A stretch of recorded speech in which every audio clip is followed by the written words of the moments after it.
Amidst all of the tanking, it's made this season incredibly difficult, as I said, and the difficulties surrounding the tank. Yeah, it's definitely difficult for the fan base to go through, but it's also very difficult for the players to go through as well. And it's important to remember that. But as much as it's difficult for these players, sometimes it can maybe sour the players and make them take it a little bit too far. And that was the case this week for Garrett Temple. Let's go through that. So, NBA players, they are the top of the top. They are the best players out there. Like, the gap even from the G League to the NBA is astonishing. Like, you have to be so good at basketball to play in the NBA.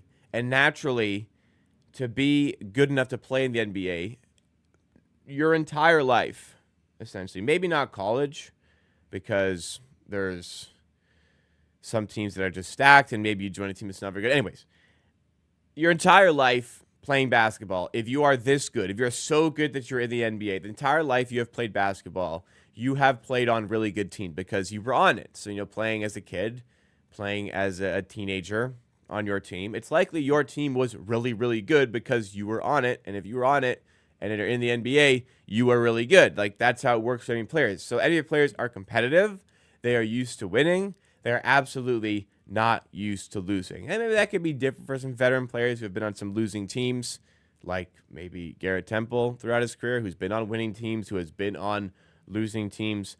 But nonetheless, these are competitive players who are somewhat used to winning, who want to continue to win, and are frustrated during a tank when they're losing a lot of games.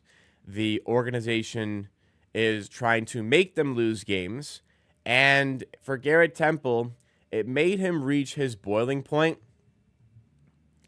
talking about fans also wanting the team to lose, saying it's bullshit that fans want to lose to help lottery odds.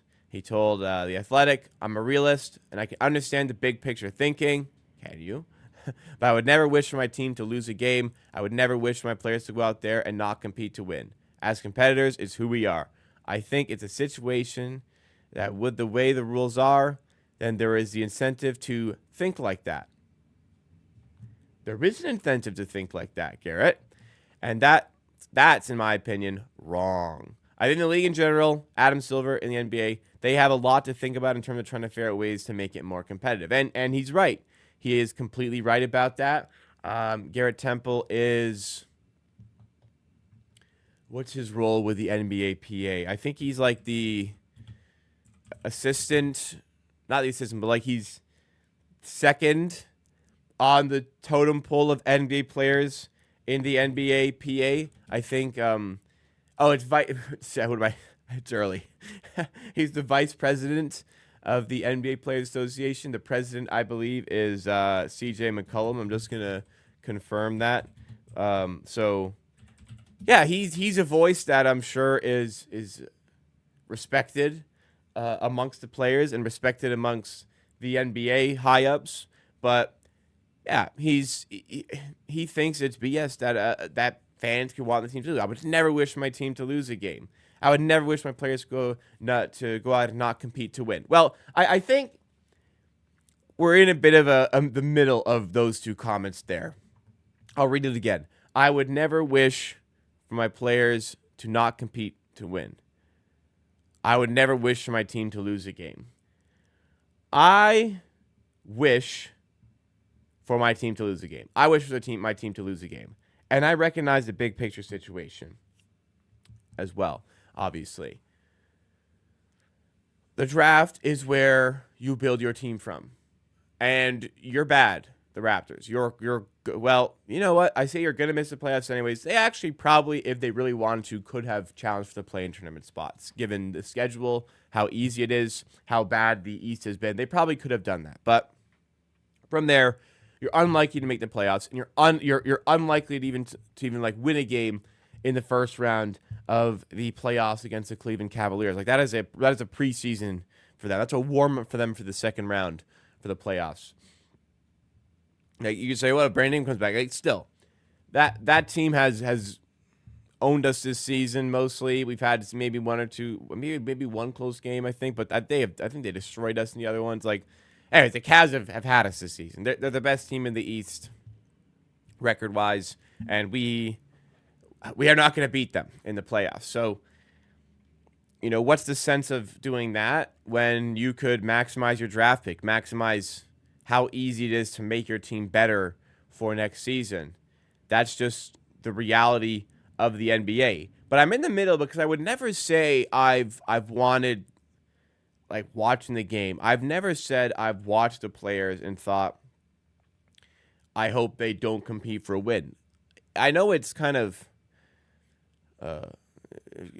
thinking, it's opposing thoughts there, right? It's, I want to lose, but I don't want them to like try and lose. I want the players to go out there and play their game. I understand the players are not tanking. I understand the players don't want to tank.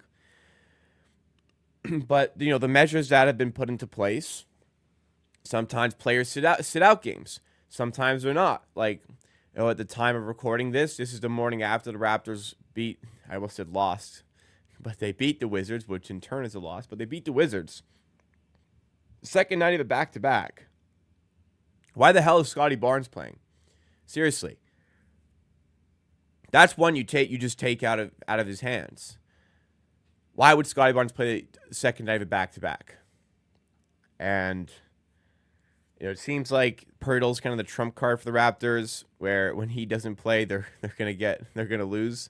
And they might have lost if he didn't play yesterday because he played very, very well against the Wizards. But granted, this first night of the back-to-back, he sat out against the San Antonio Spurs. Anyways, I want the players to go compete and let the organization handle it.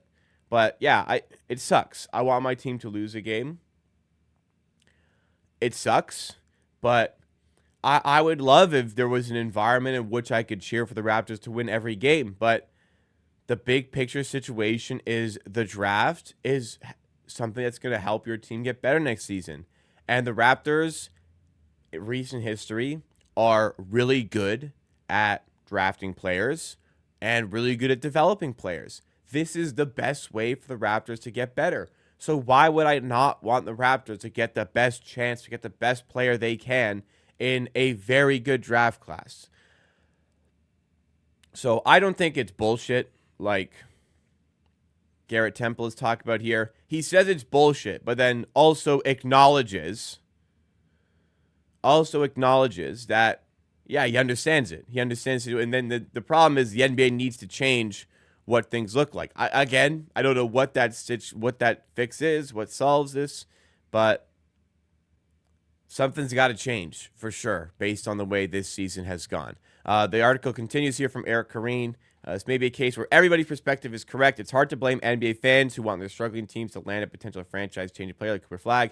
And it's not just Cooper Flagg. I continue to say people talk about the odds associated with getting the first pick, thinking like, there's no point, man. There's no point. Like, oh my God, we have a 7.5% chance of getting the first pick. And even if we generationally tank the rest of the way, best case, we have a 9.8% chance of the first pick. But if you go to the fifth where Philly is, you likely aren't falling anywhere below 7. And you've got a much better chance of moving top 4. But where the Raptors are, you've got a realistic chance of falling down to 9. At least 8th. And you've got a smaller chance of ending in the top 4. So every position in the reverse standings matters. So it's not just about Cooper Flagg, but for an article, easier to just say Cooper Flagg. Fans are fine with tanking to accomplish that goal. It's hard to blame executives who see things similarly and within the rules find creative ways to stockpile losses as disappointing seasons near their end. But at the same time, who would want coaches or players to actively want to lose even when a season's lost? See, that's the thing. I don't think fans, well, I can't speak for everybody. It doesn't seem to me like fans want players to try and lose, right?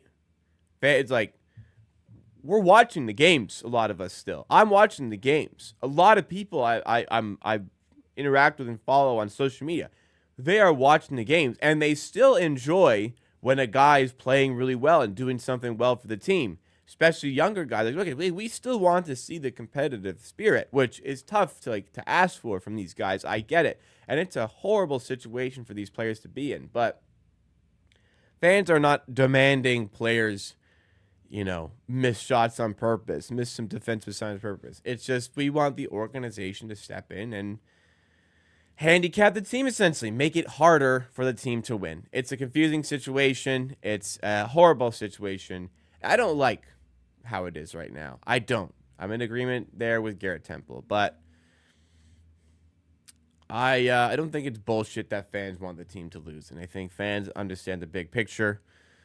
Players, it's sad, but they got to recognize that as well. And, they got to see like what the team wants to do next season. And the players, I think, in a way, like should try to just get excited about next season because, like, as long as the players there, that's the thing. Not everyone playing here is going to be here next season, but the players that will get excited because this team is going to try and turn things around and make the playoffs this season. But fans, I understand it. I understand it can be difficult on players, but like Temple said, there's got to be a recognition of the big picture. But the NBA also needs to kind of make some changes here.